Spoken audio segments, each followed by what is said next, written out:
কোনো একটা বাক্যের ভিতরে প্রত্যেকটি ওয়ার্ডই হলো এক একটি পার্টস অফ স্পিচ।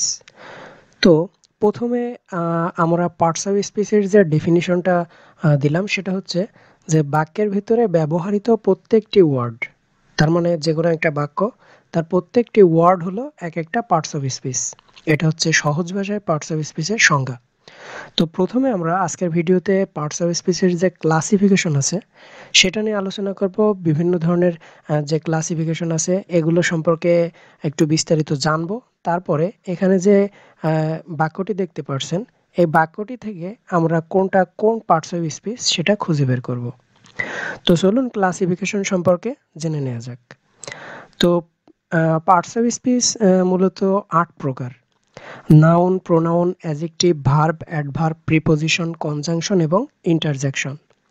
তো আমরা এখন প্রত্যেকটি সম্পর্কে একটু ধারণা নিব। তো নাউন কি? নাউন হচ্ছে নেমিং ওয়ার্ড। নাউন কি? Naming word. নেমিং ওয়ার্ড বলতে কি বোঝায়? নাউন দ্বারা কোনো কিছুর নাম বোঝায়। সেটা হতে পারে কোনো ব্যক্তির নাম, কোনো বস্তুর নাম, কোনো স্থানের নাম, কোনো একটা বিশেষ নাম। তার মানে নাউন হচ্ছে নেমিং ওয়ার্ড।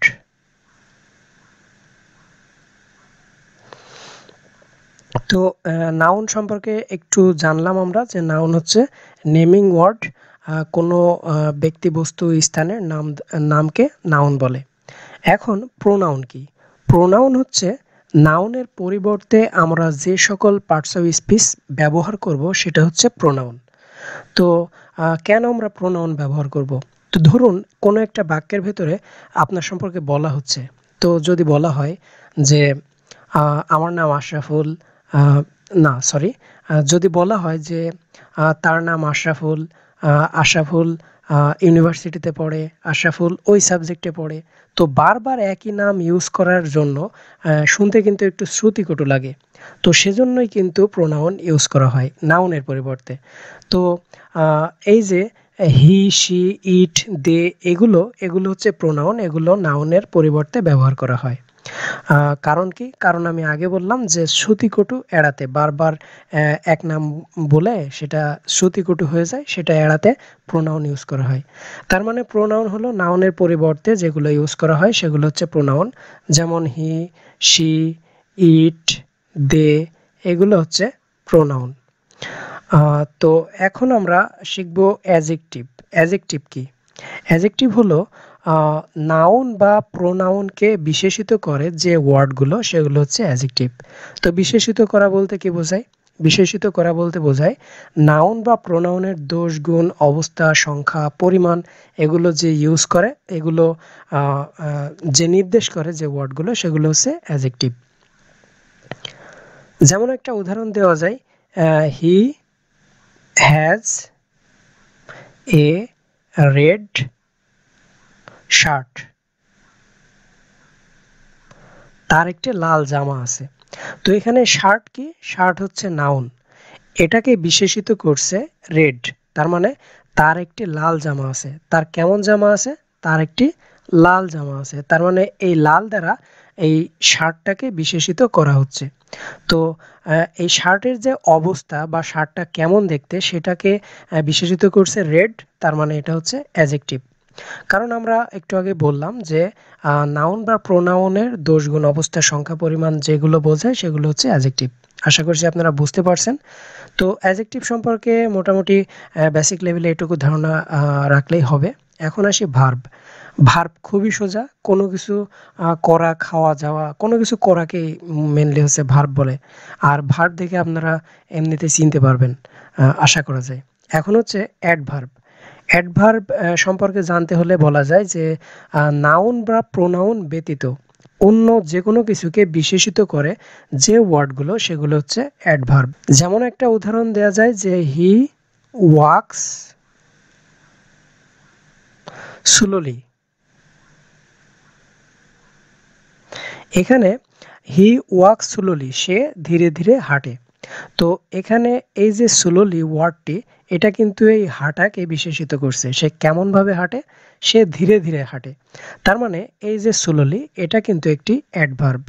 তো আরও অনেক অ্যাডভার্ব আছে যেগুলো বলা যায় যে slowly, fastly, early, before, an, up, after, about এগুলো।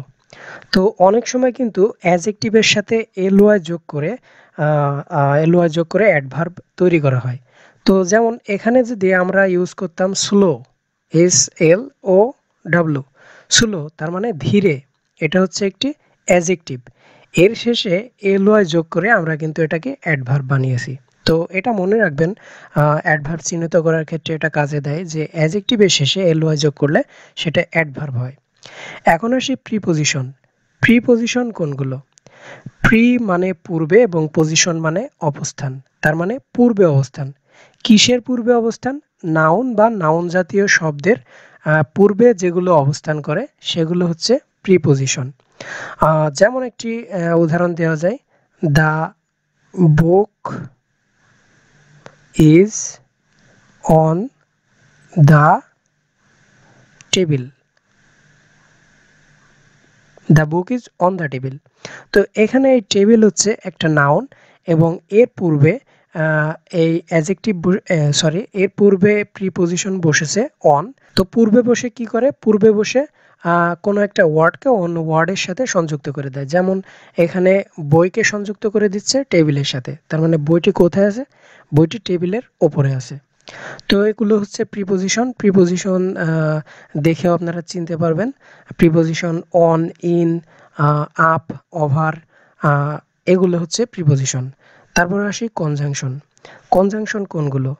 কনজাংশন হচ্ছে যে সকল ওয়ার্ড দুটি শব্দ বা দুটি বাক্যকে যোগ করে দেয়, সংযুক্ত করে দেয়, সেগুলো হচ্ছে কনজাংশন। যেমন যেমন একটা উদাহরণ দেওয়া যায়, Mina and Rina are two sisters. তো এখানে এই যে অ্যান্ড, এটা হচ্ছে কনজাংশন। এটা সংযুক্ত করছে কাদেরকে? মিনা একটি ওয়ার্ড, রিনা একটি ওয়ার্ড, এদেরকে সংযুক্ত করে দিচ্ছে অ্যান্ড, তার মানে অ্যান্ড একটি কনজাংশন। কনজাংশনের আরও একটা উদাহরণ দেওয়া যেতে পারে, যেমন Meena is a girl, Meena is a girl but Kamal is a boy. তো এখানে এই যে বাট, এটা কিন্তু দুইটা সেন্টেন্সকে সংযুক্ত করছে। মিনা ইজ এ গার্ল একটি সেন্টেন্স এবং কামাল ইজ এ বয় একটি সেন্টেন্স, এদেরকে সংযুক্ত করছে বাট। তো এটাও একটি কনজাংশন। তো অ্যান্ড, অর, বাট এগুলো মূলত কনজাংশন। এখন আসি ইন্টারজেকশন। ইন্টারজেকশন সেই সকল ওয়ার্ড, যে সকল ওয়ার্ড কোনো আবেগ বা অনুভূতি কোনো একটা সেন্টেন্সের ভিতরে সংযুক্ত করে। যেমন এটা অনেকটা এক্সক্লামেটরি সেন্টেন্সের মতো, অ্যালাস, তারপরে ও, তারপরে হুররে, এগুলো হচ্ছে ইন্টারজেকশন। তো আমরা মোটামুটি পার্টস অফ স্পিচের 8টা প্রকার সম্পর্কে জানলাম, এদের সম্পর্কে বেসিক একটা ধারণা নিলাম। এখন একটা সেন্টেন্সের ভিতরে আমরা খুঁজে নেওয়ার চেষ্টা করব যে কোন ওয়ার্ডটি কোন পার্টস অফ স্পিচ। এখানে দুইটি সেন্টেন্স দেখতে পাচ্ছেন। এই সেন্টেন্সের ভেতরে আমরা কোন ওয়ার্ডগুলো কোন পার্টস অফ স্পিচ সেটা একটু চেনার চেষ্টা করব। তো Sakib is a good student, এখানে সাকিব হচ্ছে একটা বিশেষ নাম, একজন ব্যক্তির নাম। সেজন্য এটি কোন পার্টস অফ স্পিচ হবে একটু ভাবুন। এটা হবে নাউন, যেহেতু নাউন একটি নেমিং ওয়ার্ড এবং কোনো বিশেষ নামকে বোঝাচ্ছে, সেজন্য এটি হচ্ছে একটি নাউন। এখন good, Sakib is a good student. তো স্টুডেন্ট এটা কোন পার্টস অফ স্পিচ? এটা হচ্ছে একটি নাউন। এবং গুড কি করছে? গুড হচ্ছে স্টুডেন্টকে বিশেষিত করছে, কেমন ছাত্র? ভালো ছাত্র। সেজন্য যেহেতু নাউনকে বিশেষিত করছে, সেজন্য গুড হচ্ছে একটি অ্যাজেক্টিভ। যেহেতু নাউনের দোষ গুণ অবস্থা সংখ্যা পরিমাণ নির্দেশ করে অ্যাজেক্টিভ, সেহেতু এই গুড হচ্ছে একটি অ্যাজেক্টিভ। এখন হি, এই হি দ্বারা কাকে বোঝানো হচ্ছে? হি দ্বারা বোঝানো হচ্ছে সাকিবকে। তো যেহেতু নাউনের পরিবর্তে ইউজ করা হয়েছে হি, সেহেতু এই হি হলো একটি প্রোনাউন। এখন হি গোজ টু স্কুল আর্লি, এখন এই যে গোজ, এটা কি? গোজ হচ্ছে যাওয়া, ইজ বাই ইয়েস যুক্ত হয়েছে এখানে, যেহেতু third person singular number subject সেজন্য। তার মানে এই যে গো, এটা হচ্ছে যাওয়া বোঝাচ্ছে, তার মানে কোনো কিছু করা বোঝাচ্ছে, সেজন্য এটি হচ্ছে ভার্ব। এরপরে টু। টু কি? টু হচ্ছে একটি প্রিপোজিশন। স্কুল হচ্ছে একটি নাউন, নাউনের পূর্বে টু বসেছে, বসে কি করছে? বসে হচ্ছে স্কুলের সাথে সংযুক্ত করে দিচ্ছে এর আগের ওয়ার্ডগুলো, সেজন্য এটা হচ্ছে প্রিপোজিশন। তো he goes to school early. Early, তো আর্লি কি? আর্লি হচ্ছে একটি অ্যাডভার্ব, যেহেতু অ্যাডভার্ব হচ্ছে নাউন বা প্রোনাউন বাদে অন্য সকল কিছুকে বিশেষিত করে, তো আর্লি হচ্ছে অ্যাডভার্ব। এরপরে but today he is ill, কিন্তু আজ সে অসুস্থ। তো এই বাট দ্বারা he goes to school early এবং টুডে হি ইজ ইল এই দুইটা সেন্টেন্স সংযুক্ত হচ্ছে, সেজন্য এই বাট হচ্ছে কনজাংশন। তো আমরা এই দুইটা সেন্টেন্সের ভিতরে সবগুলো পার্টস অফ স্পিচ পেয়ে গেলাম, শুধুমাত্র একটা বাকি আছে, সেটা হচ্ছে ইন্টারজেকশন। তো ইন্টারজেকশন কোনগুলো আপনারা খুব ভালোভাবে বোঝাইছি আগে, যে ইন্টারজেকশন হলো সেই ওয়ার্ডগুলো, যে ওয়ার্ডগুলো কোনো একটা সেন্টেন্সের ভিতরে মনের ভাব আবেগ এগুলো সংযুক্ত করে। তো ইন্টারজেকশন হচ্ছে ও, হুররে, ফাই, এলাস এগুলো। তো এটাই ছিল মূলত আজকের ভিডিও। আজকের ভিডিওতে আমরা পার্টস অফ স্পিচ সম্পর্কে জানলাম। তো আজকের মতো এখানেই বিদায় নিচ্ছি, দেখা হবে পরবর্তী ভিডিওতে নতুন কোনো টপিকস নিয়ে। সে পর্যন্ত সকলে ভালো থাকবেন, সুস্থ থাকবেন, ধন্যবাদ।